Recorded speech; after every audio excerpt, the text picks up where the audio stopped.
Mesdames, Messieurs, bonjour et bienvenue dans ce journal. Bonjour Kevin. Bonjour Pascal, bonjour à tous.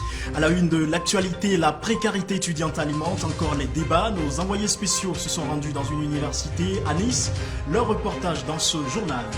Et la ville de Nice a lancé un projet de végétalisation des voies de bus, mais cela nécessite quelques adaptations de la part des automobilistes. Et puis, comme chaque année, la ville de Nice lance son opération Lecture pour tous, une initiative qui permet de lutter contre l'illettrisme.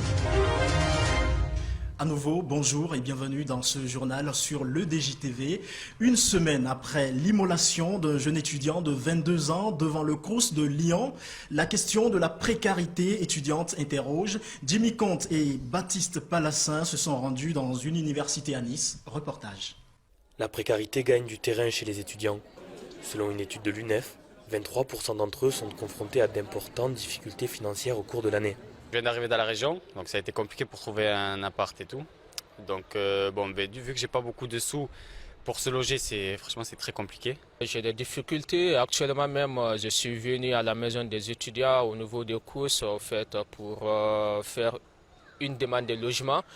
Pas mal de budget aussi à prévoir qui est compliqué. Après, il faut s'habiller aussi, il faut s'acheter des choses. On n'est pas tout le temps là, les parents ne sont pas toujours derrière. C'est compliqué, donc la bourse est vraiment très important, je trouve, pour un étudiant. En France, le montant moyen d'une bourse s'élève à 350 €, quand les dépenses mensuelles des étudiants, elles, avoisinent les 850 €. Amaury Beauvau est le président de l'association Face 06. Engagé depuis 7 ans, il lutte au quotidien contre la précarité étudiante.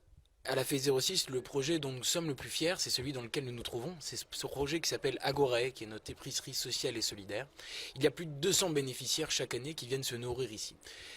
Ensuite, la Face 06, nous avons également notre plan de logement aparté, qui est aujourd'hui une situation alternative au logement à Nice. Le constat que nous faisons, c'est que la précarité étudiante, elle augmente malheureusement un petit peu plus tous les ans. Alors tous les ans, elle augmente tout doucement. Cette année, le chiffre est de plus 0,17% sur le coût de la rentrée universitaire. Et ça traduit d'une situation de précarité étudiante évidente. Depuis hier, le hashtag précarité tue a été lancé sur les réseaux sociaux, en hommage à l'étudiant lyonnais immolé devant son crous. Après l'inauguration de la ligne 2 du tramway, la ville de Nice s'attaque à un grand projet, celui de la végétalisation des voies de bus. Mais plusieurs quartiers tournent au ralenti et forcent certains usagers à s'adapter. Un reportage signé Alicia Lejeune et Leila Davo.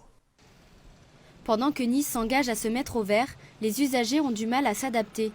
Rue de l'Hôtel des Postes, la circulation s'effectuera désormais sur une seule voie et pour le moment, ce dispositif complique surtout le quotidien des livreurs. La voie, elle est impraticable. Nous, on ne peut plus travailler, on ne peut plus se garer. Donc ce matin, même en arrivant, on a fait 3 fois le tour du quartier pour arriver à se garer là. Et même les trucs de livraison, vous avez vu en face, elles sont prises par les voitures.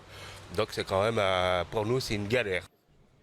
Une galère pour certains, une évolution nécessaire pour d'autres. La plupart des commerçants accueillent quant à eux ce dispositif avec enthousiasme.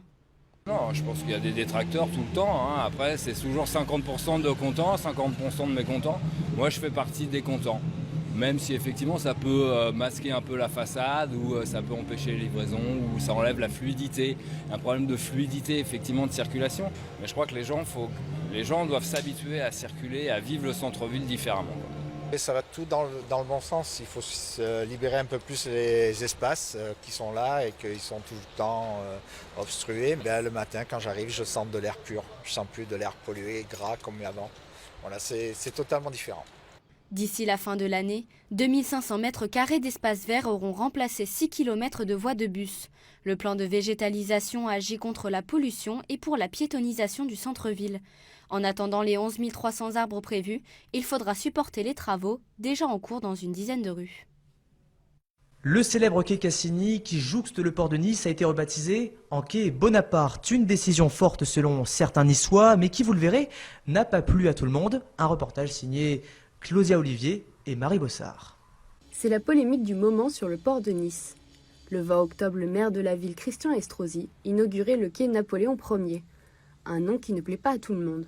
Napoléon Ier est un personnage négatif pour Nice, donc c'est pour nous une erreur historique de lui rendre hommage, puisqu'il est responsable de massacres à Nice et surtout dans la montagne de Nice. En plus de ça, au niveau symbolique, Napoléon Ier, il a changé notre drapeau. Le collectif Républicain des Niças avait d'ailleurs un autre nom en tête pour le terminus du tram 2. Nous, on propose un autre nom qui serait à notre avis plus logique, puisque nous trouvons ici à l'emplacement même de la maison natale de Garibaldi.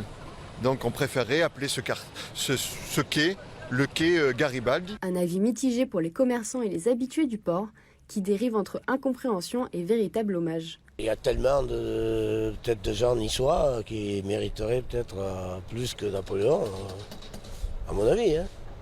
J'ai rien contre lui, mais enfin... Moi, j'ai écouté le discours du maire de Nice qui disait que, enfin entre autres, qu'il y avait un fort lien entre le port de Nice et la Corse, et c'est une réalité. Et nous, en tant que commerçants, on le voit. Le collectif Republica de Nissa compte multiplier les actions pour se faire entendre par la mairie, notamment lors de la première journée de mise en service du tramway, en recouvrant la plaque par l'inscription Riba Garibaldi. Sortez vos livres, la ville de Nice lance comme tous les ans Lecture pour tous. Cette initiative a pour but de diminuer l'illettrisme encore présent sur la Côte d'Azur. Adrien Blétry et Vianney Mas sont allés à la rencontre d'une écrivaine. Est-ce que Anna vous ressemble? Si oui, pourquoi? Alors bon, on a plein de points communs, hein. Déjà on est blonde, par 4, comme elle dit. Delphine Bertolon est venue à la rencontre des élèves de 4e du collège Vernier pour parler de son dernier livre. À l'initiative de la ville, des rencontres entre écrivains et collégiens ont lieu depuis 2010. Le but, lutter contre l'illettrisme. La présence, la venue d'un écrivain, c'est une sorte de prétexte où d'un coup la curiosité peut jouer, je pense, dans le fait d'aller, peut-être pas le lire en entier, mais jeter un coup d'œil, prendre le livre en main, le feuilleter. Et j'espère toujours que ça peut déclencher quelque chose, en tout cas de la curiosité et du coup, au final, un désir pour la lecture. Aujourd'hui, la mission semble réussie, le jeune public est captivé. Comment avez-vous découvert ce projet? Peut-on essayer d'exercer certains emplois? Il y a des choses organisées pour cette maladie dans notre société. Pour une fois qu'on a la chance de lire un livre et de rencontrer vraiment l'auteur, d'avoir plein de détails sur sa vie, sur comment il l'a écrit, sur comment il a eu cette maladie, enfin, sur tout ce qui s'est passé, c'est vraiment une chance en fait, c'est incroyable. L'an dernier, ce sont plus de 3000 élèves qui ont échangé avec plusieurs auteurs, un mécanisme important et vivant. Et en tout cas, ça leur donne un rapport, je dirais, plus direct et plus charnel à la lecture. C'est-à-dire que pour eux, souvent, c'est un espèce de truc mort sur une étagère. Et là, ça devient un être humain vivant, avec des émotions, et ça leur donne tout de suite envie de lire. L'illettrisme est inscrit au label des grandes causes nationales depuis 2013. Dans la région Provence-Alpes-Côte d'Azur, 160 000 personnes sont considérées comme illettrées. Et ce sujet va sûrement vous mettre l'eau à la bouche. Depuis 2016, la consommation de burgers a fortement augmenté en France.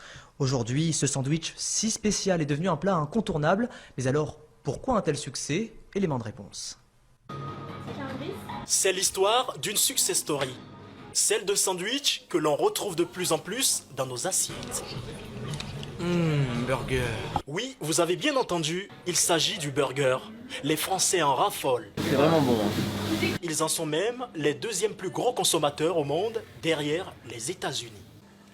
Dans ce restaurant, on ne dit pas hamburger, mais plutôt hamburger. Et ici, ils sont tous faits maison. Alors ça c'est le pain, et là c'est le steak. Hop, hop. Et on va poser ça dedans. Hop.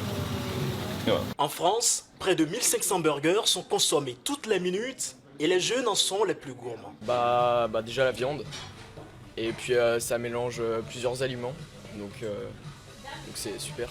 Bon on n'a pas forcément le temps, nous par exemple on est au lycée, on arrive du lycée, on a 1 heure de pause, bon voilà, on n'a pas le temps d'aller se poser dans un resto. Oui, c'est facile, c'est rapide et puis en même temps c'est bon quoi. Mathieu Leboeuf est un spécialiste dans la restauration du burger. Pour lui, le fait maison fait toute la différence. C'est vraiment le côté fait maison également qui est mis en avant, et en général on a pas mal de clients qui adorent ce côté-là parce que c'est pareil, ça sort vraiment et ça se démarque totalement de la concurrence, et en général c'est grâce à ça que nos clients sont contents et reviennent les fois d'après. Vous l'aurez compris, entre le burger et les Français, c'est une histoire d'amour qui est loin de se terminer. Et voilà, ce sera tout pour ce journal. Merci Kevin. Merci Pascal, merci à tous. Merci à vous de votre fidélité à l'EDJTV.